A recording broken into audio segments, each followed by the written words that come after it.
अस्सलाम वालेकुम दोस्तों, आज मैं आपके लिए दाल बनाने की रेसिपी लेकर आई हूँ।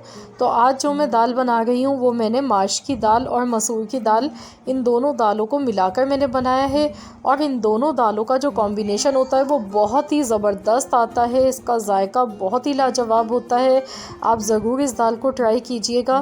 तो इनको बनाने के लिए इस दाल को मैंने यहाँ पे माश की दाल आधा कप ली है और 1 कप मैंने मलका मसूर की दाल ली है, यानी कि जो लाल वाली मसूर की दाल होती है वो छिलके वाली दाल ली है हमने। और इन दोनों दालों को सबसे पहले हम धो लेंगे अच्छी तरह से, उसके बाद हम इन्हें भीगने के लिए रख देंगे। तो हमने इनको आधे घंटे लाजमी पहले भिगोना है पानी में।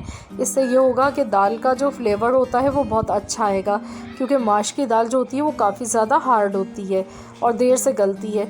तो आपने पहले भिगो देना है दोनों दालों को कुछ देर के लिए, कम से कम आधा घंटा।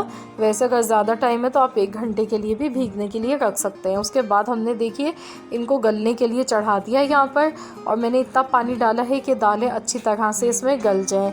अब जो इसमें ऊपर वाइट आ रहा है ये झाग, ये हम हटा देंगे इसमें से।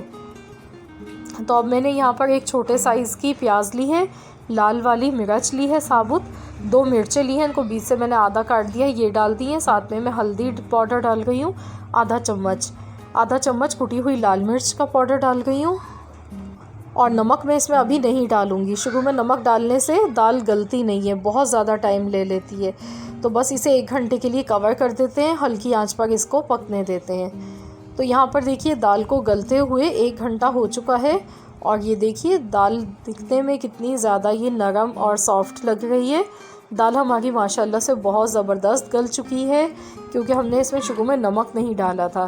तो ये देखिए दाल, आप देखिए इसका दाना फट चुका है और इसका अरोमा आप देखिए, लेस कितना अच्छा बना है इस दाल में। तो दाल हमारी गल चुकी है। अब हम इसमें खटाई के लिए मैं इमली का पेस्ट इसमें डाल गई हूँ, आप चाहें तो टमाटर भी डाल सकते हैं।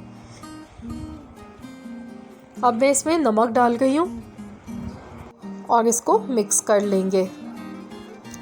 तो दाल तो हमारी गल चुकी है, तैयार हो चुकी है। कंसिस्टेंसी आप अपनी मर्ज़ी के मुताबिक रख सकते हैं, जैसी आपको अच्छी लगे।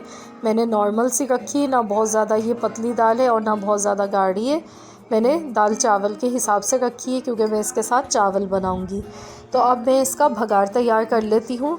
तो इसका भगार तैयार करने के लिए हरी मिर्च ली है, एक मैंने बारीक कटी हुई अदरक है, लहसुन है बारीक चॉप किया हुआ, हरी प्याज है, हरी प्याज का ग्रीन वाला हिस्सा है ये, और ये वाइट वाला हिस्सा अलग से हमने दोनों को काट लिया है।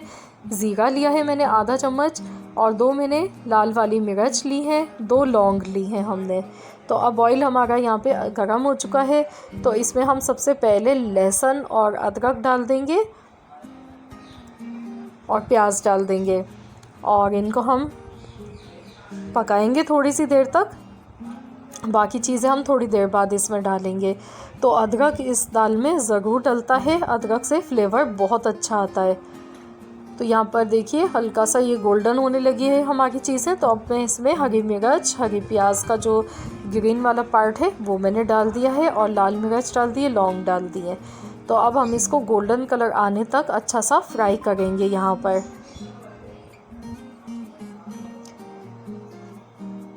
तो यहाँ पर देखिए इसका बहुत प्यारा सा गोल्डन कलर आ चुका है। तो ये भगार हमारा तैयार हो चुका है। तो अब हम इसे दाल में डाल देंगे। ये देखिए बहुत ज़बरदस्त खुशबू आ गई है इस वक्त। तो अब इसे मिक्स कर लेंगे, और मिक्स करने के बाद हमने इसे कवर कर देना है और इसको 5 से 10 मिनट तक हल्की आंच पर पकाना है। उसके बाद हम इसे डिश आउट कर लेंगे। तो यहाँ पर देखिए मैंने इसको डिश आउट कर लिया है। तो ये बहुत ही मज़ेदार सी हमारी दाल बनकर तैयार हो चुकी है। साथ में देखिए मैंने चावल इसके बॉईल किए हैं इसके साथ में। तो आप चाहें तो आप इसे रोटी के साथ भी खा सकते हैं या चावल के साथ खाएं, जैसा आपका दिल चाहे आप वैसे ही बनाएं।